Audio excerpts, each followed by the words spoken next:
Et salut à tous et bienvenue dans l'atelier de Wendy. Aujourd'hui nous allons parler couture avec la réalisation d'une combi short. Il s'agit du modèle Rosie de chez Craftine, issu de la Craftine Box du mois d'avril. Comme d'habitude, nous avons le choix entre deux modèles dans cette box. Là, il y avait le choix entre une chemise et une combi short. Alors moi, j'ai choisi la combi short, qui a en plus des jolis petits détails. La ceinture à nouer sur le devant et la patte de boutonnage qui permet de fermer la combi. Le tissu est très joli, très fluide. Franchement, une vraie pépite. Et vous verrez que le résultat est vraiment très sympa. Nous allons donc voir ensemble dans cette vidéo toutes les étapes de fabrication. C'est parti pour la couture.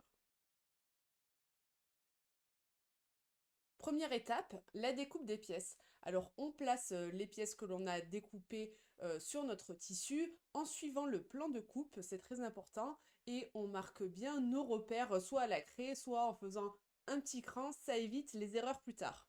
Ce que j'aime dans le modèle, c'est qu'il n'y a pas beaucoup de découpe à faire, donc ça c'est très cool.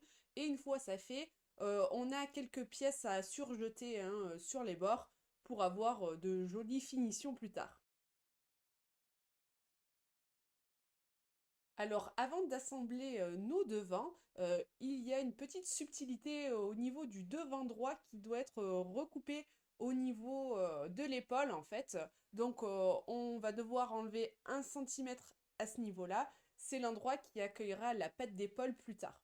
On positionne nos deux devants endroit contre endroit et on pique à 1 cm du bord. euh, Au niveau des bords que l'on a surjetés au préalable, et là on ouvre bien notre couture au fer. Jusqu'ici, rien de bien compliqué, ça se fait très bien.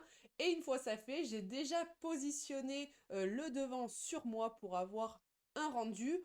Et j'ai décidé de recouper au niveau du décolleté pour que ce soit un petit peu plus ouvert, un petit peu plus joli et adapté à ce que j'aime. Et ça, c'est la Wendy Touch.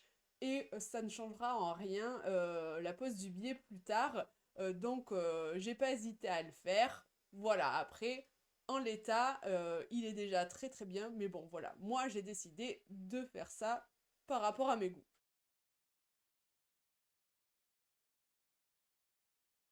Passons à la ceinture. Alors, la ceinture, elle est composée de 4 morceaux que l'on va assembler deux par deux.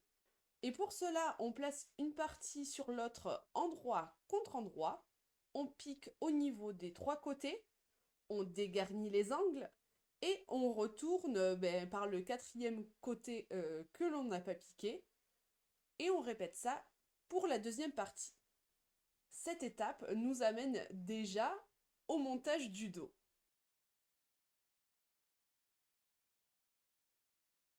On glace chaque partie de ceinture sur chaque moitié de dos, en suivant bien les repères et sur l'endroit.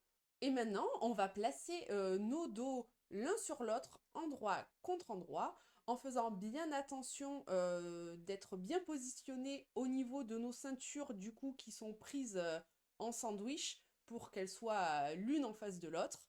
On pique 1 cm du bord jusqu'à la fourche et on ouvre nos coutures au fer.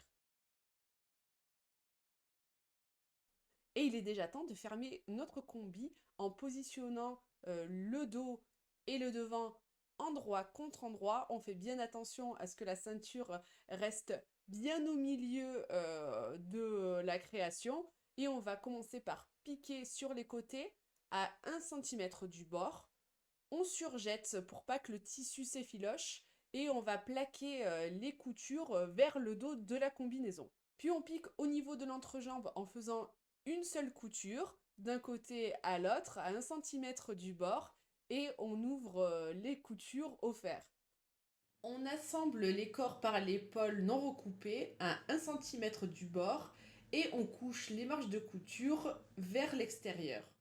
On réalise l'ourlet en pliant le tissu sur l'envers sur 2 cm et là on marque bien la pliure au fer avant de replier encore une fois vers l'intérieur le tissu sur 1 cm.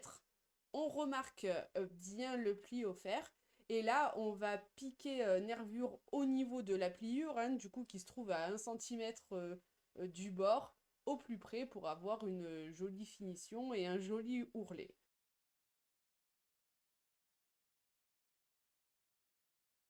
Pour les emmanchures, il y a un biais tubulaire pour la partie qui est complètement fermée et un biais classique sur la partie qui va permettre d'ouvrir et de fermer la combi. Pour le biais tubulaire, on replie notre pièce sur elle-même, sur l'endroit, et on va piquer sur 1 cm le côté ouvert.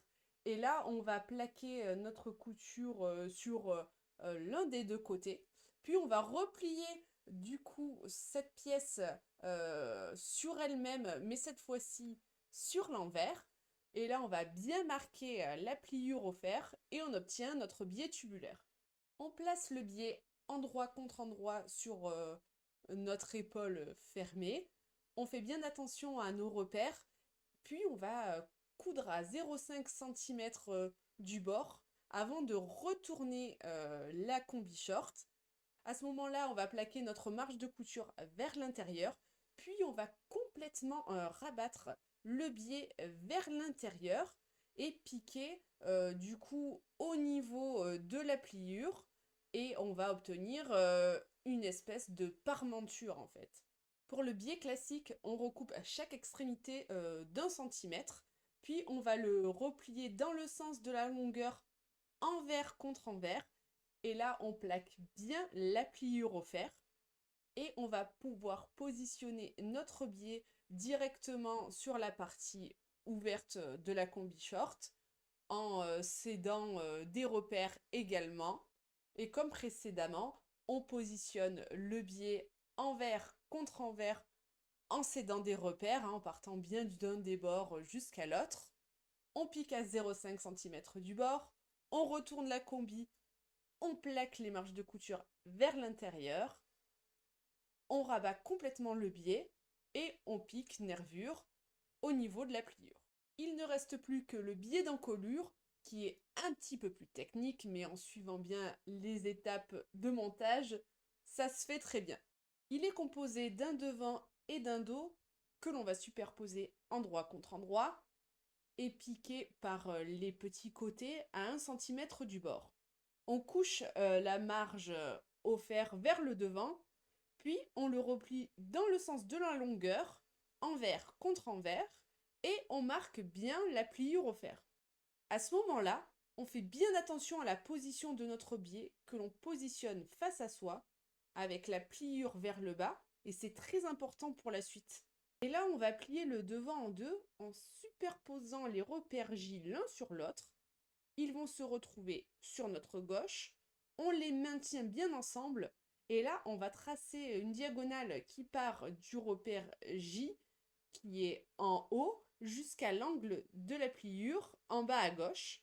On va ainsi coudre au niveau de cette ligne en faisant des points d'arrêt et on va dégarnir au plus près pour ensuite ouvrir la marge de couture au fer. On obtient donc un joli angle en V1 pour notre col. Et c'est parti pour superposer notre biais au col, endroit contre endroit, bord à bord, en s'aidant de nos repères. On pique à 0,5 cm du bord et on va faire une petite coupe au niveau du V de notre col pour avoir une découpe au plus près de la couture. Ça va permettre de retourner le biais sur l'envers plus facilement. Et vous connaissez la suite.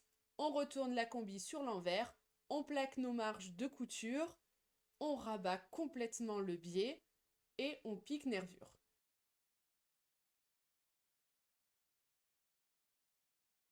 Et il est temps de passer aux pattes de boutonnage épaules. Pour chacune des pièces, on va replier le bas vers l'intérieur sur 1 cm et bien marquer la pliure au fer.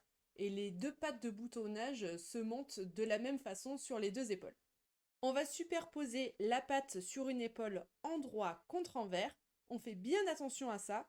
Et bord à bord, puis on va piquer à 1 cm du bord. On couche les marges de couture vers la patte de boutonnage.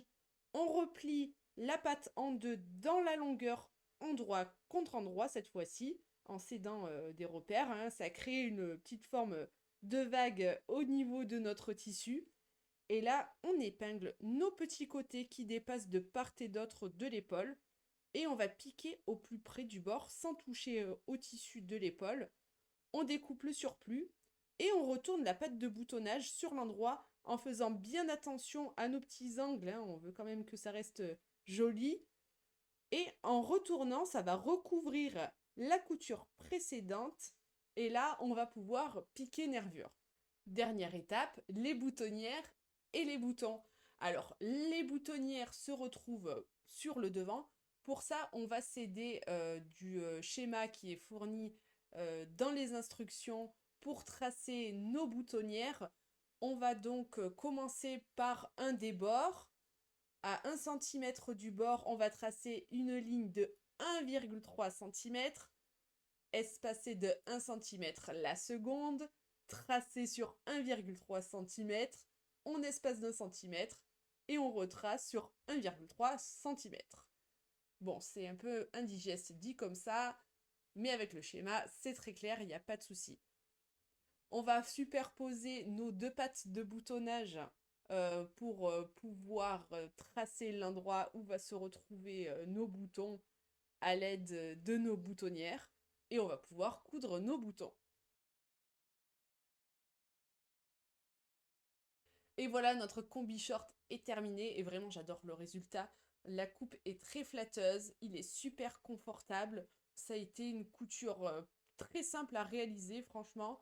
La seule chose que je changerais si j'avais à refaire la combi, ce serait au niveau de la fermeture. Je pense que je mettrais plutôt des boutons pression car ce sera encore plus simple à enfiler, à mettre et à enlever.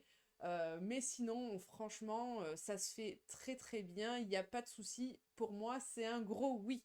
Et il est déjà temps pour moi d'arrêter cette vidéo. En tout cas, je vous remercie de l'avoir suivie. Si elle vous a plu, n'hésitez pas à la liker, à vous abonner pour voir mes autres créations couture ou cosplay et à me dire en commentaire ce que vous en avez pensé. Merci beaucoup. On se dit à très bientôt. À la prochaine. Ciao, ciao!